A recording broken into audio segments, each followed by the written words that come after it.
So I'm going to film the bucket game for you today, and I'm going to do this with Yuna because it's a game that she rather enjoys, and it's one that we practice to do lots of husbandry, and we're going to use the bucket game to introduce Yuna to a new brush. She's a little touch sensitive, so this game is really good for her. It's a good conversation. She can move off the blanket and she can take a break, but she can also choose to come back to the blanket and engage with me again in the game. So I have a little pot, actually a mini bucket, of treats that I filled, and I'm going to place it on the floor. When Yuna is looking and focused on the bucket, I'm going to take one and I'm going to reward her. So I'm just going to get her comfortable and a bit further back on the blanket.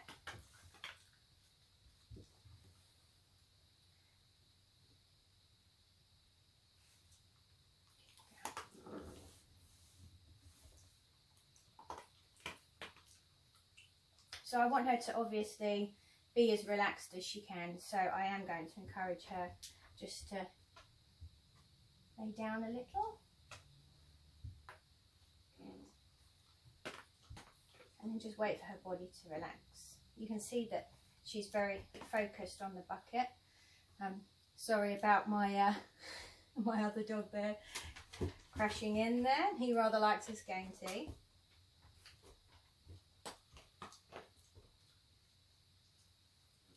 So every time she looks at the bucket, I'm going to give her one of the treats in it. It's a really nice game to play, relaxing in the evening, and he's lovely and calm.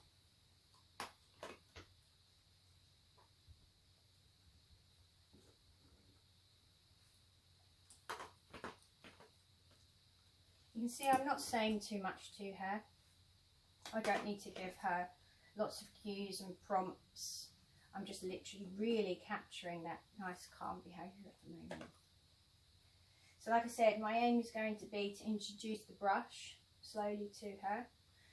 Obviously this video is going to be shorter than what I would spend doing this, but it's just to demonstrate the bucket game with you, because it is a case of building it up slowly, building up the duration of the game, and then slowly introducing the husbandry or the care, or what you need to do, ear inspection, paw, slowly over time. And this does take time.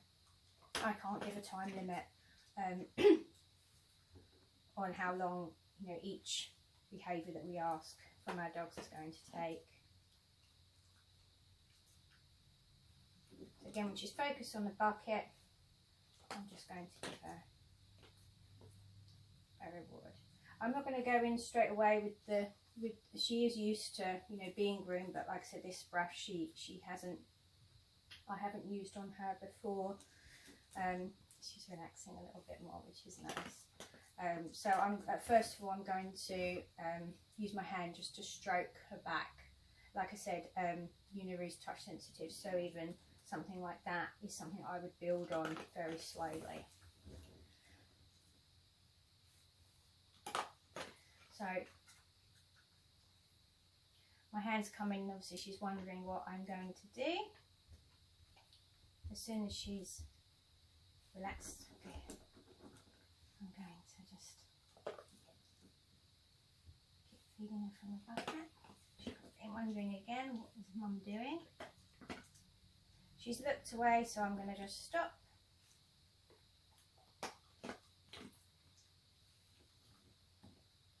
But she's engaged back in the bucket. It is about building trust, and like I said, it is a conversation between you and her. And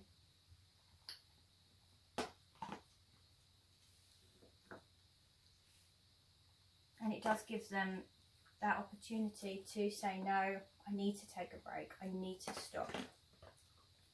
We use a very similar method with a chin rest, where we'll have a dog's rest on your hand or on your lap, maybe on a cushion, again with that yes and no conversation going on as well. Just gives them a chance to feel in control of these things that are happening to them. A little bit like when we go to the dentist and our dentist says to us, just raise your hand if you need to take a break. It's the same for our dogs using this. You can see she didn't move around this time to my hand so much, which is nice. But it really is a case of building this really slowly. Particularly with our dogs that are a little bit more sensitive.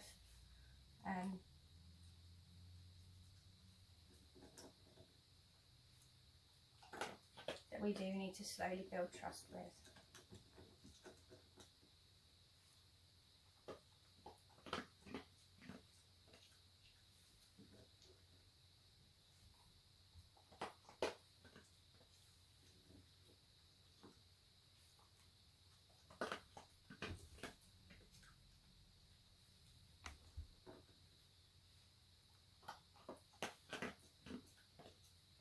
So with grooming, for example, a step after we've built this up, you know, instead of going straight to a brush, you could always use a grooming mitt, which you can buy quite easily from Amazon and pet stores.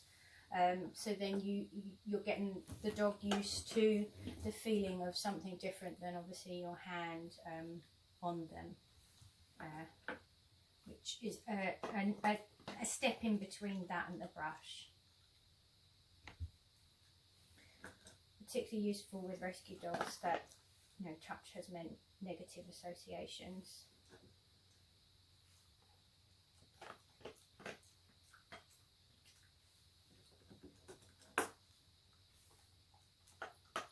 So I'm going to introduce the brush now. Like I said, we have skipped a few steps. I would have taken this slower, but we're back into the bucket.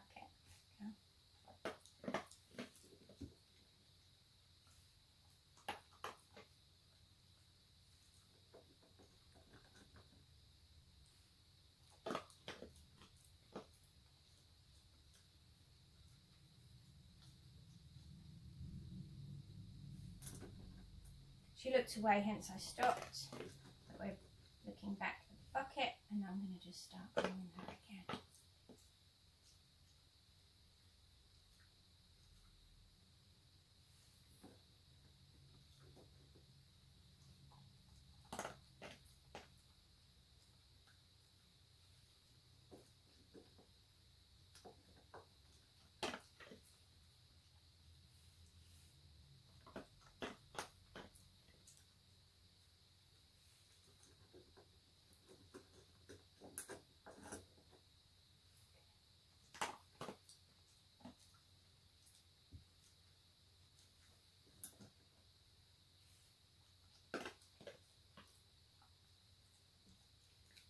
So she's moved a little way because I did change sides. So again, I'm just going to give her a pause.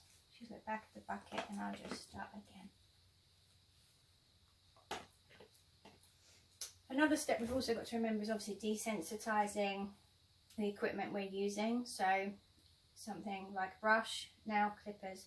And we can do this separately to the bucket game by just introducing these items slowly and just rewarding our dogs around these things, and like I said, slowly desensitizing at a level that they're comfortable with as well. So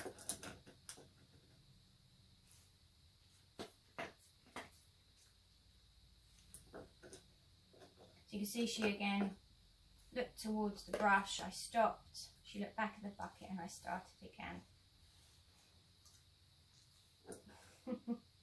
Good girl. So I'm going to leave that there, and hopefully that's demonstrated the bucket game to you and how useful it is. My boy, I'm not sure you can see him, he's waiting here. He enjoys the bucket game very much too, and it's something that we've had to do with him for like looking into his ears, because Akami got an ear infection a couple of years ago. And it bothered him, so we had to go right back to the beginning and create this nice trust building game, so you can look once more into his ears and he's comfortable. Good boy. Good girl. So hopefully that's helped a little.